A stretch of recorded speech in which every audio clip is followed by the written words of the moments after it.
Happy Friday, Gators! Welcome to another episode of Swamp Talk. It's your favorite Naima and Jordan. Today is Friday, November 11th. The science fair is coming up, so Sawyer and Kafra put together a segment explaining it. Let's go to that. Hey, did you know that there's an upcoming science fair?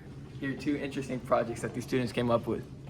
My project is a invention called the hexometer, created by Dr. Calvin Gard. It looks in the barrel of a firearm and analyzes whether that firearm has been fired. My project is applying forensic psychology to the Boston Strangler case, so profiling each of the crime scenes and then some of the people involved and comparing them to see were all the crimes done by the same person, was there different people, and were any of the players that we know involved, like Albert Salvo, actually the killer, or is there other people involved? Why did you choose this project? I was always interested in ballistics. I want to go into law enforcement and go into ballistics.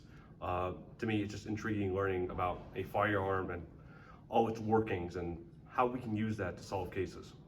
I chose this project because for forensic science we had to look up a serial killer. I chose the Boston Strangler because I was born and raised in Massachusetts, so it was something that was closely related to me in some sorts. It was almost half-decade ago.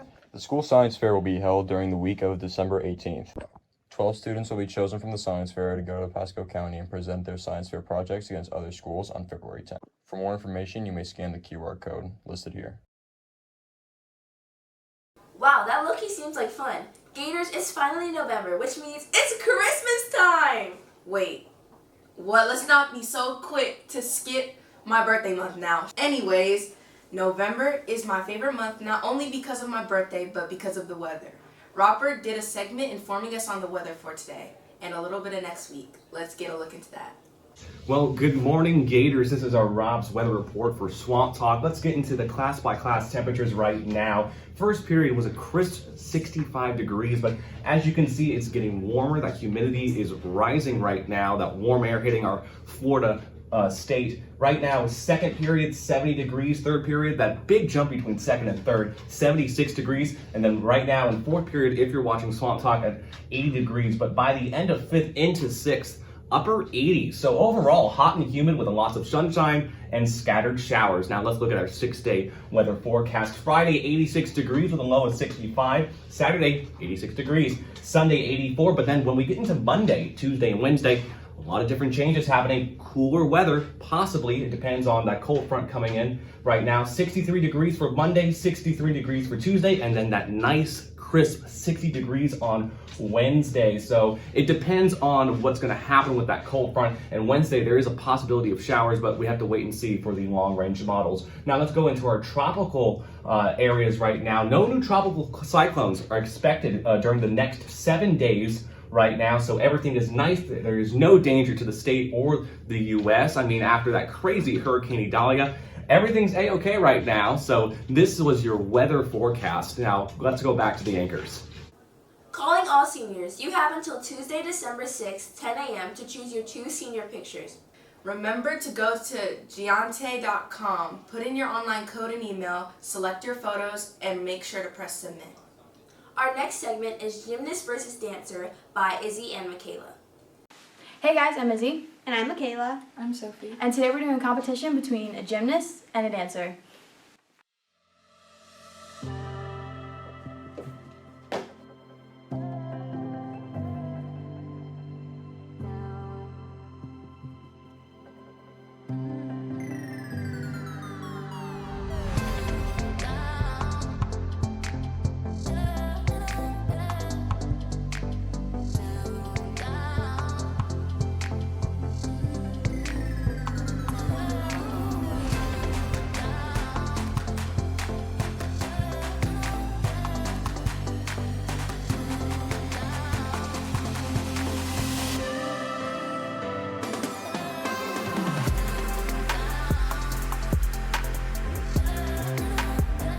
Thanks for watching our segment. Who do you think won? Personally, I think the dancer won, but that's just because I'm a dancer. But I do think your gymnastics skills were pretty good.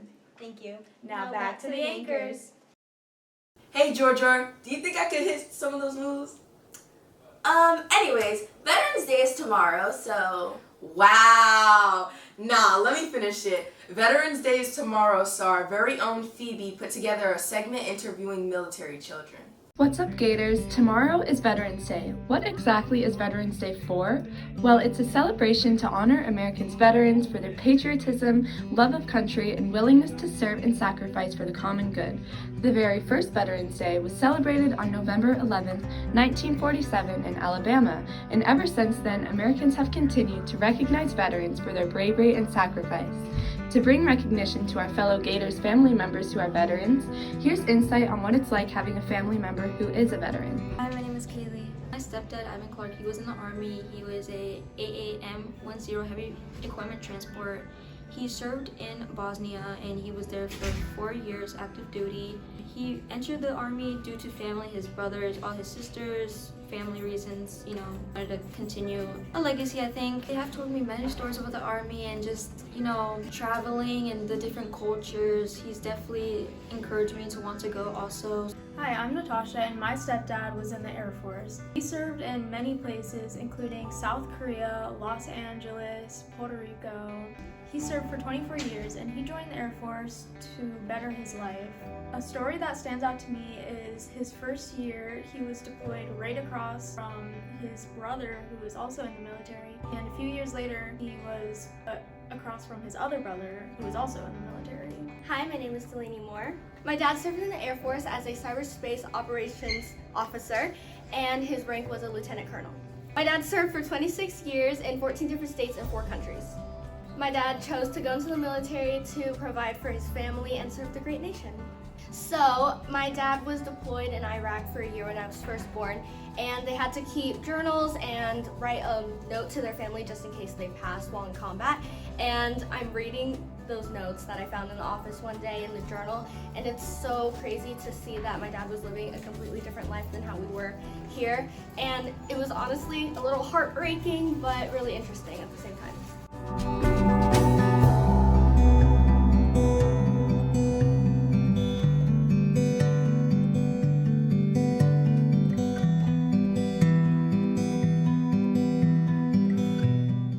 Me and I are both military children, so we want to say thank you from the bottom of our hearts to everyone who served.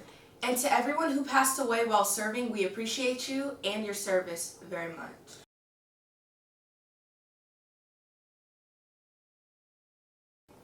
Hello Gators, I'm Ben. And I'm Jay. And welcome back to News Around the World. Protesters around the world marched in support of Palestine and Israel over the weekend over the talk of a ceasefire in Gaza after thousands of innocent Palestinian lives were lost, reaching near 10,000 confirmed deaths. Protests in America are becoming very polarized, with both sides becoming violent against each other. Many colleges and big cities are experiencing spikes in violence with the spike in protests. In addition, our government is working on a bill to aid the Israelis. There are 2 proposed bills. The new Speaker of the House, Mike Johnson, and Republicans of the House unveiled a $14.3 billion bill to aid Israel, cutting funds from the IRS. This counteracts Biden's $106 billion bill that would include aid for Israel and Ukraine, as well as border security for the country. Johnson has previously stated before becoming Speaker of the House that he believes aid for Israel and Ukraine should be handled separately. The bill was recently passed through the House with a vote of 226 to 196, but Democrats say that the bill will not pass in the Senate, and Joe Biden has vowed to veto it. Speaking of bills, President Biden announced an executive order on artificial intelligence calling for safe, secure, and trustworthy artificial intelligence, voicing to address the public's concerns about the rise of AI. I know a lot of people have been worried that it is taking over. But not all AI is bad. The legendary 4-man band from the 60s, the Beatles, recently released their final song with help from AI. Back in 1978, 8 years after the fan group broke up, John Lennon, frontman and guitarist, recorded demos with his vocals and piano only 2 years before he died. Then, in 1995, George Harrison, Paul McCartney, and Ringo Starr met up to finish Lennon's demo, but were unable to because of the poor quality of the recording. Harrison would unfortunately lose his battle with cancer 6 years later. Then, in 2021, a machine was created that could separate vocals from instruments.